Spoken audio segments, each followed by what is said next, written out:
देखिए, जब से लेकर कंगना जी का नाम अनाउंस हुआ है तो यत्र तत्र उनका विरोध हो रहा है।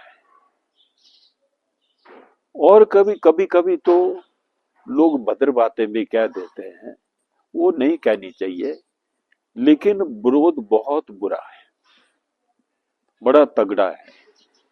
मनाने पर भी लोग अभी भी पोस्टें डाल रहे हैं। प्रचार के लिए मुझे कहा, मैंने कहा कि मैं तो पहले मेरे जो कार्यकर्ता हैं, आज कोई किसी एक कार्यकर्ता को उंगली लगाकर नहीं कहा जा सकता कि ये नाराज है। जब सारे ही नाराज हैं तो फिर ये बड़ी मुश्किल है इस वक्त, कैसे कैंपेन करेंगे। और मैं तो फिर जब लोग कुछ बात करूंगा, और पहले तो मैं नेतृत्व से इस बात करना चाहता हूँ। और अध्यक्ष जी से बात तो पहले कई बार कर दी, अब करूंगा तो बड़े नेताओं से पर करूंगा। जिस वक्त मेरा पीछे टिकट काटा था और मेरा मेरा नॉमिनेशन विड्रॉ करवाया था, तो खुद और नहीं, खुद प्रधानमंत्री जी ने मेरी पीठ ठोकी थी सुंदरनगर में। मैं उन्हीं से निवेदन करना चाहूंगा कि क्या भूल हो गई हम सबसे कि इस प्रकार का निर्णय आया। नहीं, मैंने एक बात कही थी और वो उसको मैं दोहराना चाहूंगा। पहले पार्टी छोटी थी और नियम अच्छे थे, रूल्स एंड रेगुलेशन में था कि संगठन के लोग चुनाव नहीं लड़ेंगे। अब उसमें छूट हो गई। छूट इसलिए हो गई, परिवार भी बड़ा हो गया और सब चाहते हैं।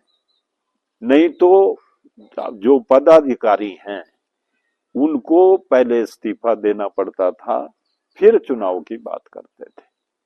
या पार्टी इंडिस्पेंसिबल समझे किसी को, तो पार्टी को तो सो मोटो भी किसी को दे सकते हैं। लेकिन अप्लाई करने वालों को, इच्छा व्यक्त करने वालों की ऐसी स्थिति थी। इसीलिए अब बड़ा भारी इतनी कॉम्प्लिकेशन हो गई है कि मुझे नहीं लगता कि बड़ी जल्दी इसका हल होगा। मैंने आगे पहले ही कह दिया था कि जब सिद्धांतवादी पार्टी थी, हम लोगों को उन्हीं उन्हीं दिनों में हम लोग विधायक भी बने, एमपी भी बने। इस प्रकार नहीं होता था।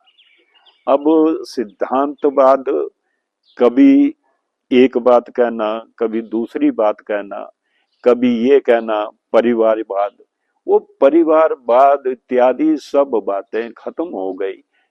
अब फिर वो कहाँ गई सिद्धांत की बातें। उस वक्त तो मेरा टिकट इसलिए काट दिया था कि या तो बेटे को बिठाओ या फिर आप को विड्रॉ करना होगा। अब तो बाप बेटे को इकट्ठे दे दिए टिकट कई जगह। तो ये जो सिद्धांत की राजनीति है, हमारे कार्यकर्ता तो उसका अनुपालन करते थे। अब वो जो पुराने कार्यकर्ता हैं अब आज भी उसी लाइन पर, वो भी कंफ्यूज्ड है, इधर जाएं कि उधर जाएं।